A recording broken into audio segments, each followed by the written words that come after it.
West Indies और Australia की women's टीमों के बीच स्टार्ट हो रही टी20 मैचेस की सीरीज, जिसका पहला मुकाबला खेला जाएगा आर्नोस वाले ग्राउंड क्वींसटाउन के उस मैदान पर, जहां पर यह मैच भारत के समय के हिसाब से तो 20 मार्च को शुरू होगा सुबह 4 बजे से भोर में, लेकिन वहां के लोकल टाइम के हिसाब से 19 मार्च को शाम को 7:30 बजे से एक नाइट वाले टी20 मैच के तौर पर खेला जाएगा। जहां पर ये जो ग्राउंड का नाम जो कि आपको मैंने बताया, कैसी पिच यहाँ पर देखने को मिलेगी। आखिरी बार हमने ध्यान से यहाँ पर कोई मैचेस होते देखे थे तो वो टी20 वर्ल्ड कप 2024 के मैचेस थे, जहां पर इस पिच के बारे में काफी कंक्लूसिव चीजें हमको समझ में आई थी। तो कैसी पिच वहां पर देखने को मिली थी, बाउंड्री डायमेंशंस कैसी होती हैं, नतीजे यहां पर कैसे निकलते हैं। क्योंकि इसी मैदान की अगर हम बात करें तो आर्नोस वाले ग्राउंड के मैदान पर टोटल केवल विमेंस फॉर्मेट की बात करें तो 3 टी20 इंटरनेशनल मैचेस इस ग्राउंड पर खेले गए हैं। इवन चाहे डोमेस्टिक की बात करें चाहे इंटरनेशनल की बात करें, टोटल ही 3 मुकाबले इस मैदान पर हुए हैं विमेंस फॉर्मेट में, और उन 3 के तीनों मुकाबले में 2 बार बैटिंग सेकंड करने वाली टीम जीती है, 1 बार मैच यहां पर टाई हुआ है। बैटिंग पहले करने वाली टीम कोई यहां पर मैच जीती है नहीं। लेकिन इसी में सबसे इंपॉर्टेंट बात जो है कि ये जो तीनों टी20 मैचेस हुए थे वेस्ट इंडीज और न्यूजीलैंड की विमेंस टीमों के बीच में 2014 में हुए थे,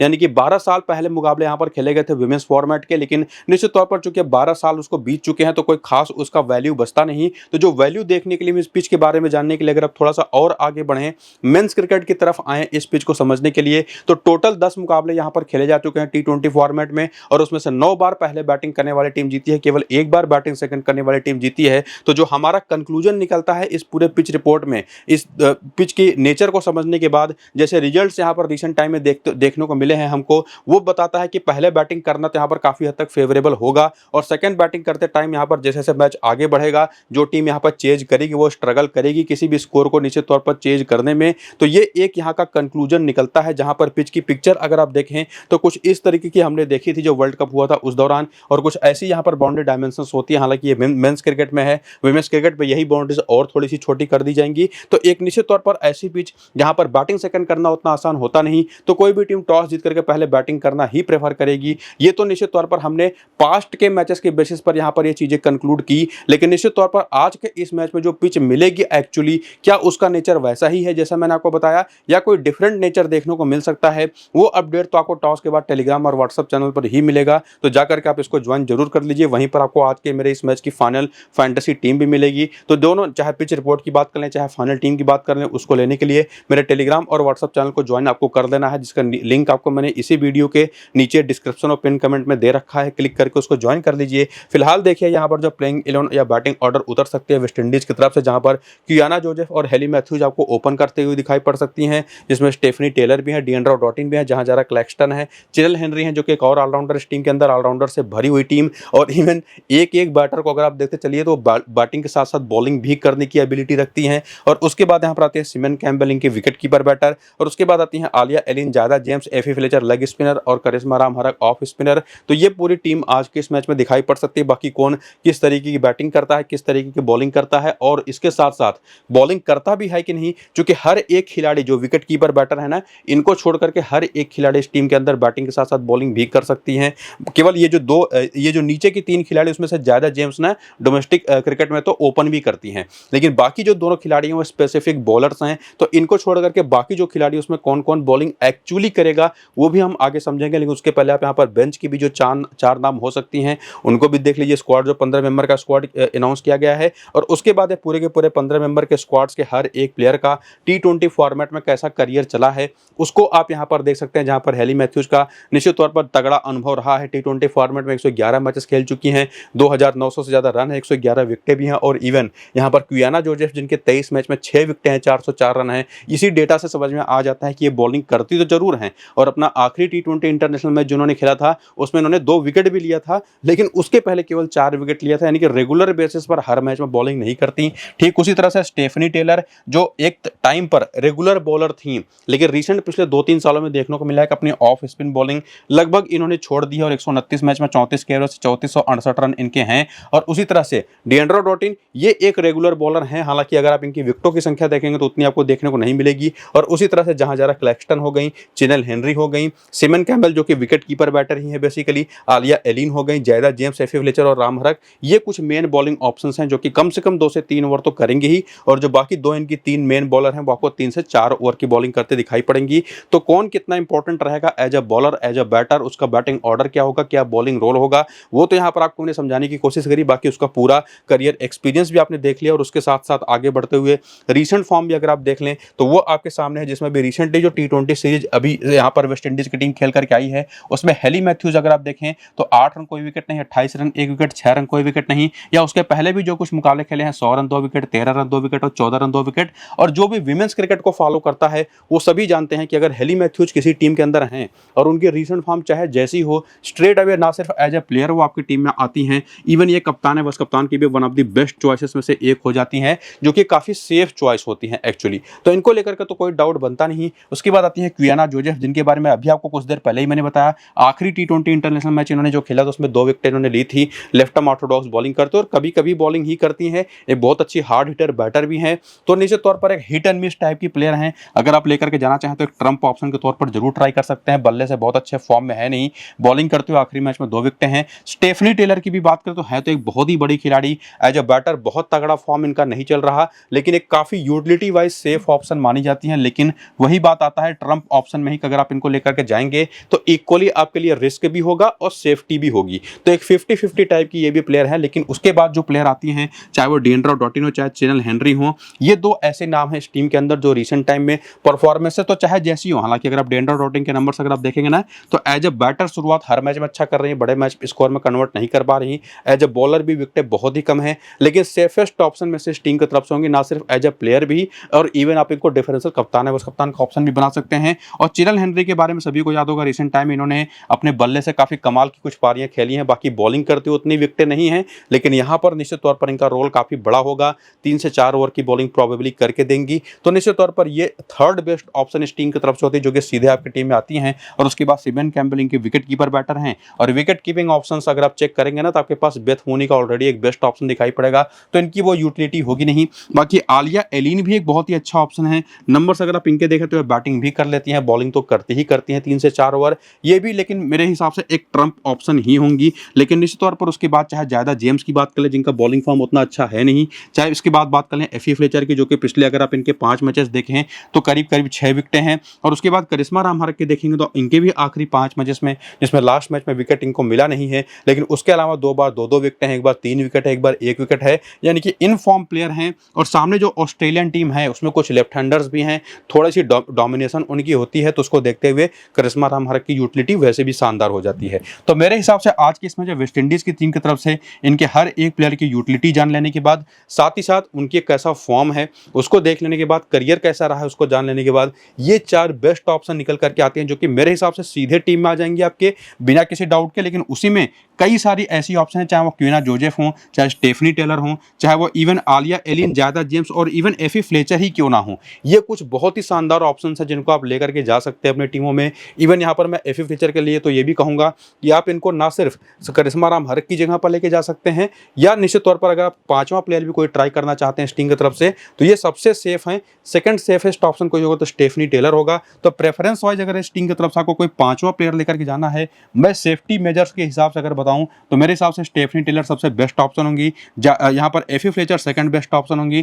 थर्ड बेस्ट ऑप्शन यहाँ पर क्वियाना जोसेफ होंगी। मुझे नहीं लगता कि इनकी बैटिंग कुछ खास कर पाएगी ऑस्ट्रेलियन बॉलिंग अटैक के सामने, लेकिन निश्चित तौर पर अगर चल गई तो बहुत ही अच्छे प्लेयर हैं। बाकी बॉलिंग करते हुए अगर एक आध विकेट ले गई तो वो भी काफी बढ़िया ऑप्शन हो जाएंगी।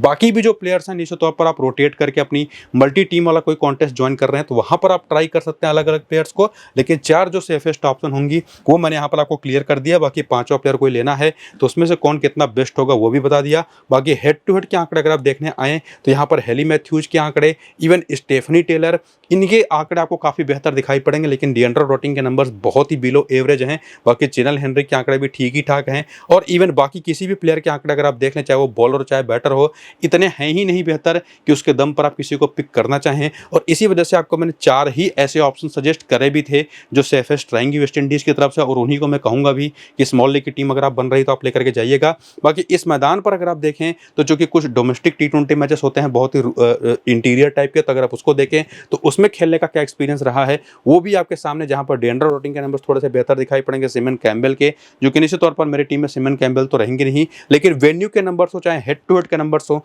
वो कुछ कंक्लूसिव आपको निकाल करके दे नहीं पाएंगे कि उसके बेसिस पर किसी आप प्लेयर को लेके जा पाएं। लेकिन रिसेंट फॉर्म और प्लेयर्स की जो यूटिलिटी थी उसके हिसाब से जो आपको मैंने डिसीजंस लेने थे वो क्लियर कर दिया है। बाकी इनकी वीकनेसेस को भी देखने आए तो जब क्रिकेट आप फॉलो करते हैं तो आप सभी को पता होगा वेस्ट इंडीज की टीम, चाहे वो मेंस की टीम हो चाहे विमेंस की टीम हो, स्पिन खेलने में में इनको निश्चित तौर पर दिक्कतें रही हैं और वो नंबर्स आपको सामने दिखाई पड़ेंगे, चाहे वो लेग स्पिनर हो, चाहे लेफ्ट आर्म ऑर्थोडॉक्स बॉलिंग हो, वो हर तरीके की बॉलिंग। और इवन अगर इनके कोई लेफ्ट हैंडेड बैटर हो तो उनके खिलाफ तो ऑफ स्पिनर भी बहुत ही ज़्यादा सेफ ऑप्शन होती हैं। यानी कि सामने की टीम में जितने भी स्पिनर हों, जो रेगुलर बॉलर्स हों, उनको सीधा आप रख लीजिए अपनी टीम में, कोई दिक्कत नहीं है। वो लोग आपको विकेट निकाल करके देंगी जब सामने वेस्ट इंडीज की टीम हो। और बाकी इंडिविजुअली भी अगर आप देखें तो एलिस पेरी हो गए, एस्ले गार्डनर हो गए, किम गार्थ हो गई, उन लोगों ने कितना परेशान किया है इन बैटर्स को, उसका भी सारा डेटा आपके सामने है, जिसको अलग से पढ़ने की जरूरत तो है नहीं, सब कुछ आपके सामने लिखा हुआ है। एक्चुअली जो कंक्लूजन बनता है वो आपको मैंने क्लियर कर ही दिया है। और बाकी उसी तरह से चाहे जहां जरा कलेक्शन हो गए, चैनल हेनरी हो गई, इनके खिलाफ भी left arm Orthodox bowling, off spin bowling और लेग स्पिन बॉलिंग हमेशा यूजफुल रहेगी।